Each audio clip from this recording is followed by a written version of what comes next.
ಸುಂದರ ಸಂಜೆಯಲ್ಲಿ ಶ್ರೀ ಮಹಾಂತ ರುದ್ರಮುನೀಶ್ವರ ಪುರಾಣ ಮಹಾಮಂಗಳ ಕಾರ್ಯಕ್ರಮದಲ್ಲಿ ಭಾಗಿಯಾಗಿರ್ತಕ್ಕಂಥ ತಮ್ಮೆಲ್ಲರಿಗೂ ನನ್ನ ಆತ್ಮೀಯ ನಮಸ್ಕಾರಗಳನ್ನು ತಿಳಿಸುತ್ತಾ ಪ್ರಾರಂಭದಲ್ಲಿ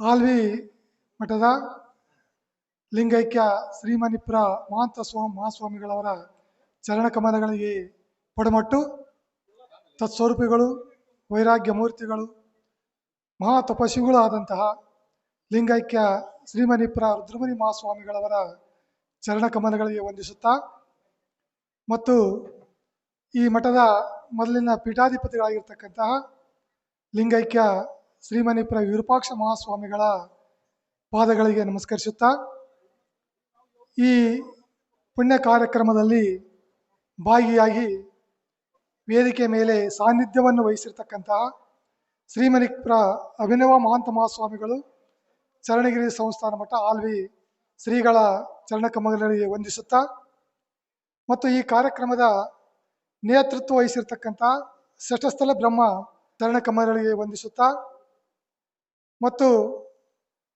ನಮ್ಮ ಮಠದ ಪೀಠಾಧಿಪತಿಗಳಾಗಿರ್ತಕ್ಕಂತಹ ಶ್ರೀಮನಿಪುರ ಸದಾಶಿವ ಮಹಾಸ್ವಾಮಿಗಳ ಚರಣಕಮಲಗಳಿಗೆ ವಂದಿಸುತ್ತಾ ಪರಮ ಪೂಜ್ಯ ಶರಣಬಸವ ದೇವರು ಅರಳಹಳ್ಳಿ ಶ್ರೀಗಳವರ ಪಾದಗಳಿಗೆ ನಮಸ್ಕರಿಸಿ ಮತ್ತು ವೇದಿಕೆ ಮೇಲೆ ಆಸೀನರಾಗಿರ್ತಕ್ಕಂತಹ ನಮ್ಮ ಮಾನವೀಯ ಶಾಸಕರಾಗಿರ್ತಕ್ಕಂತಹ ಶ್ರೀಯುತ ಅಂಪಯ್ಯ ಸಾವುಕಾರ ಶಾಸಕರೇ ಮತ್ತು ಕಿಡಿಗಣಯ್ಯ ಮಹಾಸ್ವಾಮಿಗಳೇ ಮತ್ತು ಈ ಕಾರ್ಯಕ್ರಮದಲ್ಲಿ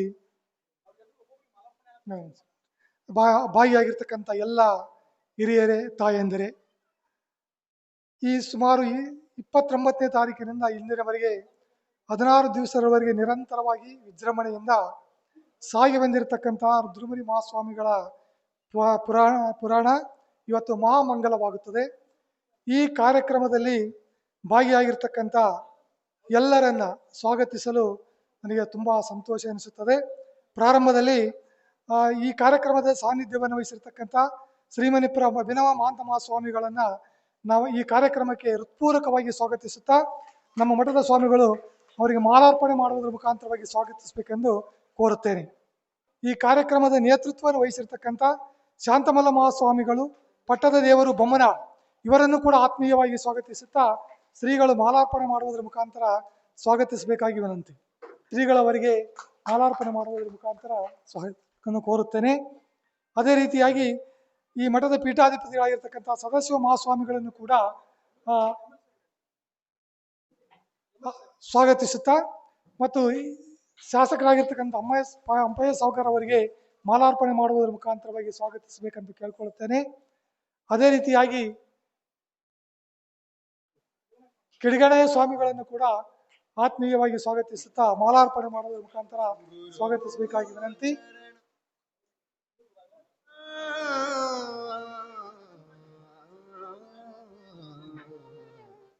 ಪ್ರಗತಿ ಗ್ರಾಮೀಣ ಬ್ಯಾಂಕಿನವರನ್ನು ಕೂಡ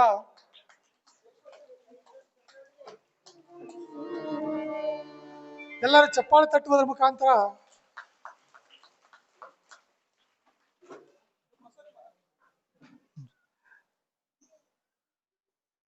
ಸ್ವಾಗತಿಸಿರ್ತಕ್ಕಂಥ ಸ್ವಾಮಿಗಳಿಗೆ ನಮಸ್ಕರಿಸುತ್ತಾ ಇನ್ನ ಈ ಕಾರ್ಯಕ್ರಮದಲ್ಲಿ ಒಂದೆರಡು ವಿಚಾರಗಳು, ಪ್ರಾಸ್ತಾವಿಕವಾಗಿರ್ತಕ್ಕಂಥ 2 ಮಾತುಗಳನ್ನು ಹೇಳಬೇಕಂದ್ರೆ, ಜಾತ್ರೆಯ ಬಗ್ಗೆ. ನಮ್ಮ ಮಠದ ಜಾತ್ರೆ ಮೊದಲಿಂದಲೂ ನೋಡಿರ್ತಕ್ಕಂಥ ಸುಮಾರು 50-60 ವರ್ಷಗಳಿಂದ ನೋಡಿಕೊಂಡು ಬಂದಿರತಕ್ಕಂಥ ಎಲ್ಲ ಹಿರಿಯರಿಗೆ ಮತ್ತು ಇತ್ತೀಚಿನ ಜನರಿಗೆ ಇದರ ಬಗ್ಗೆ ಸಾಕಷ್ಟು ಅರಿವಿದೆ, ಜ್ಞಾನ ಇದೆ, ಗೊತ್ತಿದೆ. ಯಾವ ರೀತಿಯಾಗಿ ನಡೆದು ಬಂತು, ಏನಾಯ್ತು, ಹೇಗೆ ಬೆಳವಣಿಗೆ ಆಯಿತು, ಏನು ಬದಲಾವಣೆ ಆಯಿತು ಅಂತಕ್ಕಂಥದ್ದನ್ನು ನಾವೆಲ್ಲ ಮೊದಲಿಂದ ಕಂಡುಕೊಂಡಿದ್ದೀವಿ. ನನಗೆ ಗೊತ್ತಿರುವ ಹಾಗೆ ಸುಮಾರು 50 ವರ್ಷಗಳ ಇಂದಲೂ ಕೂಡ, ಅಂದರೆ 75-76 ವರ್ಷದಿಂದಲೂ ಕೂಡ ನಮಗೆ ಇದರ ಬಗ್ಗೆ ಒಂದು ಸಂಕ್ಷಿಪ್ತವಾದಂಥ ಕಲ್ಪನೆ ಇದೆ, ಅದರ ಬಗ್ಗೆ ಒಂದು ಮಾಹಿತಿ ಇದೆ.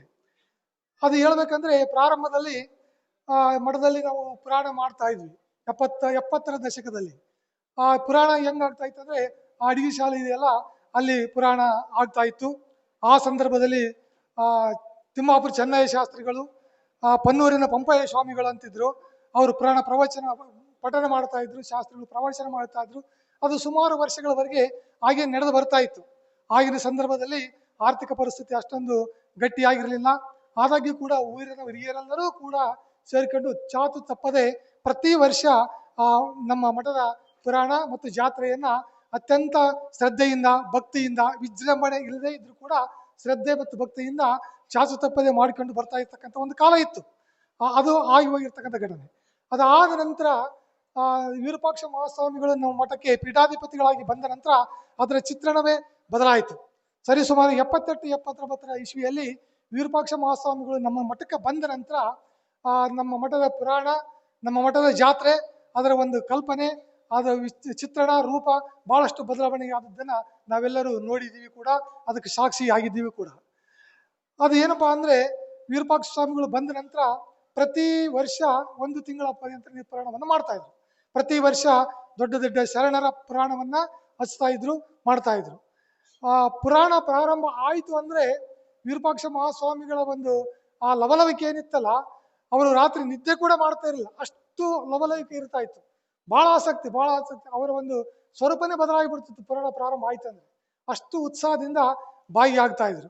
ಅದು ಪ್ರತಿ ವರ್ಷದಿಂದ ವರ್ಷಕ್ಕೆ ಅದರ ರೂಪ ಬದಲಾಯ್ಕೊಂತ ಹೋಯಿತು.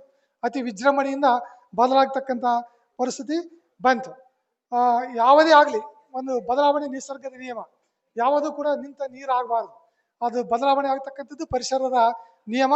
ಆ ರೀತಿ ನಮ್ಮ ಜಾತ್ರೆ, ನಮ್ಮ ಪುರಾಣದ ವ್ಯವಸ್ಥೆ ವರ್ಷದಿಂದ ವರ್ಷಕ್ಕೆ ಬಹಳ ಬದಲಾಗ್ಯಂತ ವಿಜೃಂಭಣೆಯಿಂದ ಆಗ್ತಕ್ಕಂಥ ಬದಲಾಗಿದ್ದನ್ನು ನಾವೆಲ್ಲರೂ ನೋಡ್ತಾ ಇದ್ದೀವಿ.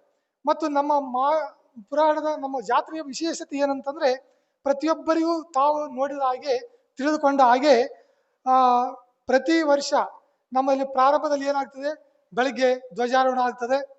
ಧ್ವಜಾರೋಹಣ ಆದ ನಂತರ ವೀರಭದ್ರೇಶ್ವರ ದೇವಸ್ಥಾನದಿಂದ ಪಲ್ಲಕ್ಕಿ ಉತ್ಸವ ಪ್ರಾರಂಭವಾಗ್ತದೆ. ಆ ಪಲ್ಲಕ್ಕಿ ಉತ್ಸವದಲ್ಲಿ ವಿಶೇಷತೆ ಏನಂತಂದ್ರೆ, ಪುರವಂತರ ಒಂದು ನುಡಿಗಳು ಮತ್ತು ನಂದಿಕೋಲು ಕುಣಿತ ಬಹಳ ಒಂದು ವಿಶಿಷ್ಟವಾದದ್ದು. ಅದು ಅಷ್ಟು ಸರಳವಾಗಿರ್ತಕ್ಕಂಥದ್ದಲ್ಲ. ನಂದಿಕೋಲವನ್ನ ಕುಣಿತ ಬಹಳ ವಿಶಿಷ್ಟವಾದದ್ದು. ಮತ್ತು ಪುರವಂತರು ಹೇಳ್ತಕ್ಕಂಥ ನುಡಿಗಳೇನಿದಾವಲ್ಲ, ಅದು ಕೂಡ ಬಹಳ ವಿಜೃಂಭಣೆಯಿಂದ ಸಾಗ್ತದೆ.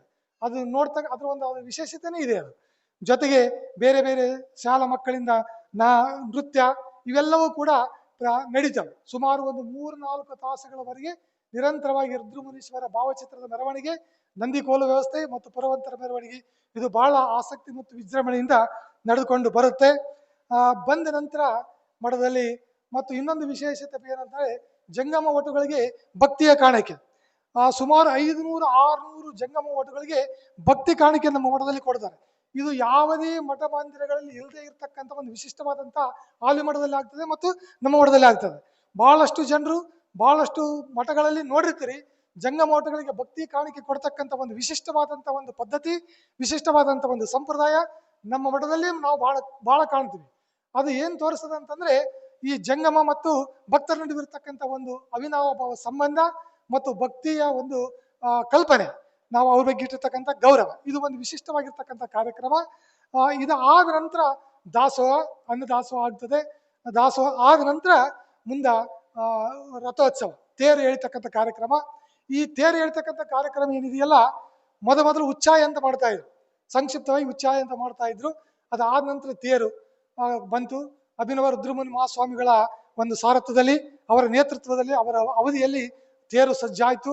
ಅತ್ಯಂತ ವಿಜೃಂಭಣೆಯಿಂದ ತೇರು ರಥೋತ್ಸವ ನಡೀತಾ ಇದೆ. ಈ ಮಠಕ್ಕೆ ತೇರು ಆಗ್ಬೇಕು ಮತ್ತು ಜನರು ಸೇರ್ಬೇಕು ಅಂತಕ್ಕಂಥದ್ದು 2 ವಿರೂಪಾಕ್ಷ ಮಹಾಸ್ವಾಮಿಗಳ ದೊಡ್ಡ ಕನಸಾಗಿತ್ತು. ಎಷ್ಟು ಜನರು ಸೇರ್ತಿದ್ರು ಅಂದ್ರೆ ಅಷ್ಟು ಅವರಿಗೆ ಉರುಪಾಗ್ತಾ ಇತ್ತು. ಮತ್ತು ತೇರು ಅಂತಕ್ಕಂಥದ್ದು ಒಂದು ದೊಡ್ಡ ಮಹದಾಶ ಇತ್ತು. ಆ 2 ಕಲ್ಪನೆಗಳು ಅಭಿನವ ರುದ್ರಮುನಿ ಮಹಾಸ್ವಾಮಿಗಳ ನೇತೃತ್ವದಲ್ಲಿ ತೇರಾಯಿತು ಮತ್ತು ಸದಾಶಿವ ಮಹಾಸ್ವಾಮಿಗಳ ನೇತೃತ್ವದಲ್ಲಿ ಸಾಕಷ್ಟು ಜನರು ಸೇರ್ತಾರೆ. ಆ ವಿರೂಪಾಕ್ಷ ಮಹಾಸ್ವಾಮಿಗಳ 2 ಕನಸು ಏನಾಗಿದ್ದಾವಲ್ಲ, ಇವತ್ತು ಸಕಾರ ಆಗಿದೆ ಅಂತಕ್ಕಂಥದ್ದು ನಾವು ಹೆಮ್ಮೆಯಿಂದ ಹೇಳ್ಬೋದು. ಈ ರೀತಿಯಾಗಿ ನಮ್ಮ ಜಾತ್ರಾ ಮಹೋತ್ಸವ ಅತ್ಯಂತ ವಿಜೃಂಭಣೆಯಿಂದ ನಿರಂತರವಾಗಿ ಪ್ರತಿ ವರ್ಷದಿಂದ ವರ್ಷಕ್ಕೆ ಬದಲಾಗತಕ್ಕಂಥ ಪರಿಸ್ಥಿತಿಯನ್ನ ನಾವು ಕಾಣ್ತೀವಿ. ಮತ್ತು ಈ ನಮ್ಮ ಜಾತ್ರೆ ವ್ಯವಸ್ಥೆ ಬಗ್ಗೆ, ಪ್ರಸಾದದ ಬಗ್ಗೆ ಹೇಳ್ಬೇಕಂದ್ರೆ, ಆ ಪ್ರಸಾದ ಅನ್ನದಾಸೋಹ ನಮ್ಮ ಮಠದಲ್ಲಿ ಪ್ರಾರಂಭದಿಂದಲೂ ಅನ್ನದಾಸೋಹ, ವಿರೂಪಾಕ್ಷ ಮಹಾಸ್ವಾಮಿಗಳ ಕಾಲದಿಂದಲೂ ಅನ್ನದಾಸೋಹ ನಿರಂತರವಾಗಿ ನಡೀತಾ ಇದೆ.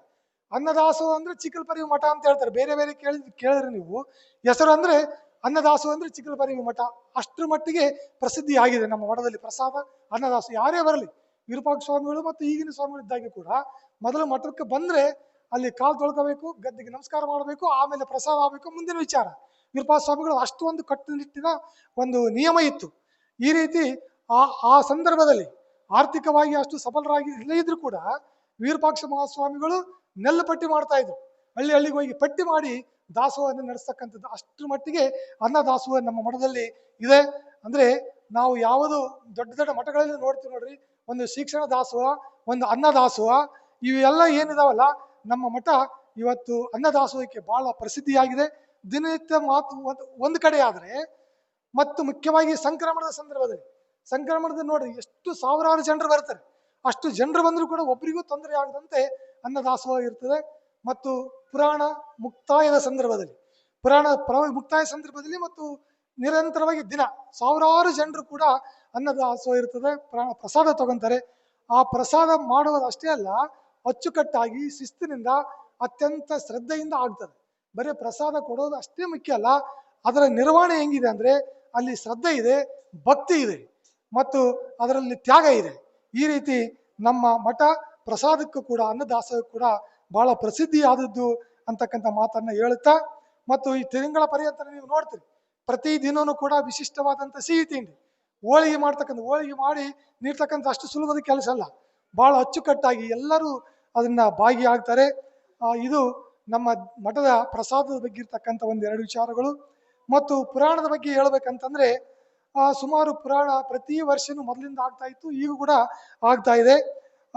1 ತಿಂಗಳ ಪರ್ಯಂತರ ಪುರಾಣ ಆಗ್ತಾ ಇತ್ತು. ಈಗ 2 ವಾರ 15 ದಿವಸಗಳವರೆಗೆ ಈ ಪುರಾಣ. ಪ್ರತಿ ವರ್ಷ ಒಬ್ಬೊಬ್ಬ ಮಹಾಶರಣರ ಪುರಾಣವನ್ನ ನಾವು ಇಲ್ಲಿ ಆಯೋಜನೆ ಮಾಡ್ತಾರೆ ಮಠದ ವತಿಯಿಂದ. ಈ ವರ್ಷ ಮಠದ ಪೀಠಾಧಿಪತಿಗಳಾಗಿದ್ದಂತಹ ಕರ್ತೃಗಳಾಗಿರ್ತಕ್ಕಂಥ ರುದ್ರಮುನಿ ಮಹಾಸ್ವಾಮಿಗಳ ಪುರಾಣವನ್ನ 2 ವಾರಗಳವರೆಗೆ ಅತ್ಯಂತ ವಿಜೃಂಭಣೆಯಿಂದ ನಿರ್ವಿಘ್ನವಾಗಿ ಸಾಗಿಕೊಂಡು ಬಂದಿದೆ. ಈ ಪುರಾಣದಲ್ಲಿ ಸಾಕಷ್ಟು ವಿಚಾರಗಳು ಪುರಾಣಿಕರು ತಮಗೆ ತಿಳಿಸಿರುತ್ತಾರೆ. ನಮ್ಮ ಮಠದ ಪುರಾಣದಲ್ಲಿ ಸಾಕಷ್ಟು ಶರಣರ ಆಗಿ ಹೋಗಿದೆ. ಅಂದ್ರೆ ಶರಣ ಪುರಾಣಗಳನ್ನ ನೀವೆಲ್ಲ ಕೇಳಿದಿರಿ. ಇದು ಒಂದು ನಮ್ಮ ಪುರಾಣದ ವಿಶೇಷತೆ. ಮತ್ತು ಈ ಜಾತ್ರೆಗಾಗಿ ದುಡಿದವರನ್ನು ಕೂಡ ನಾವು ನೆನೆಸಬೇಕು.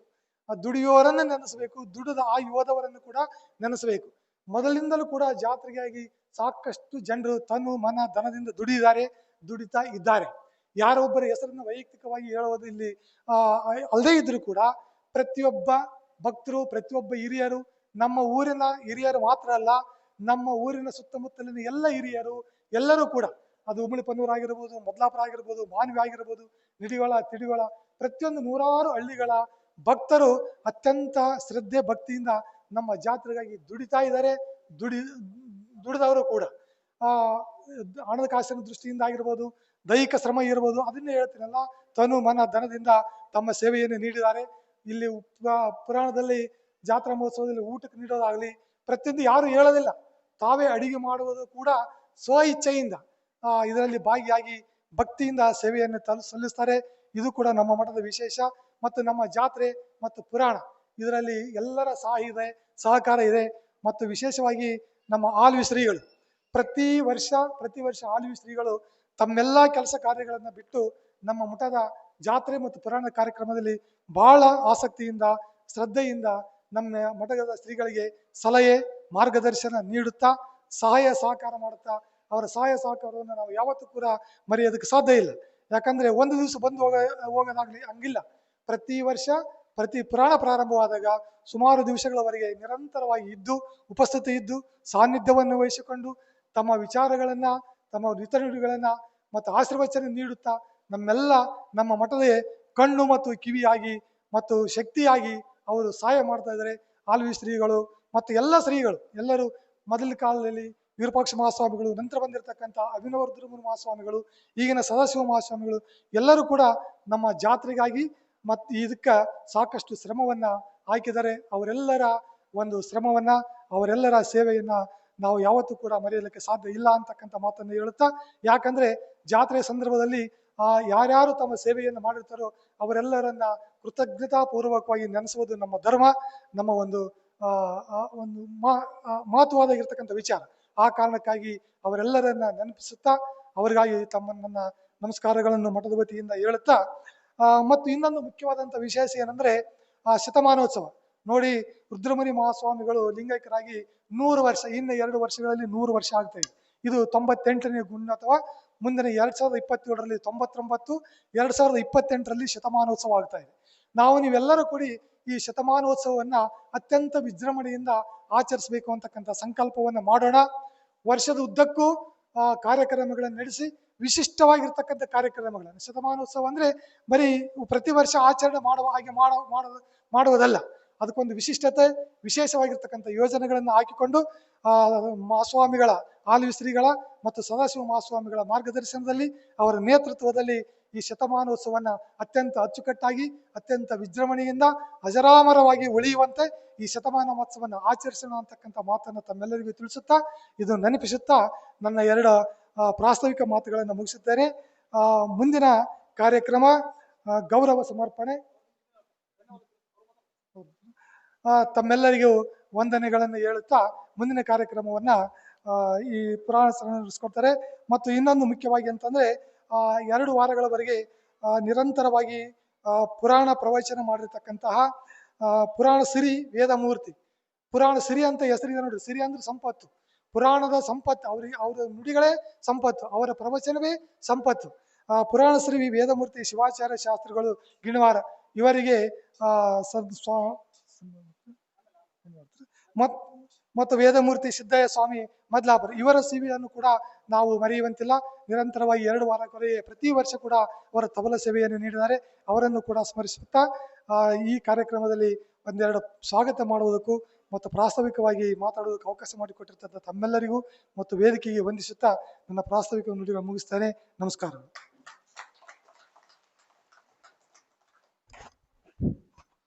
ಬಹಳಷ್ಟು ಅದ್ಭುತವಾಗಿ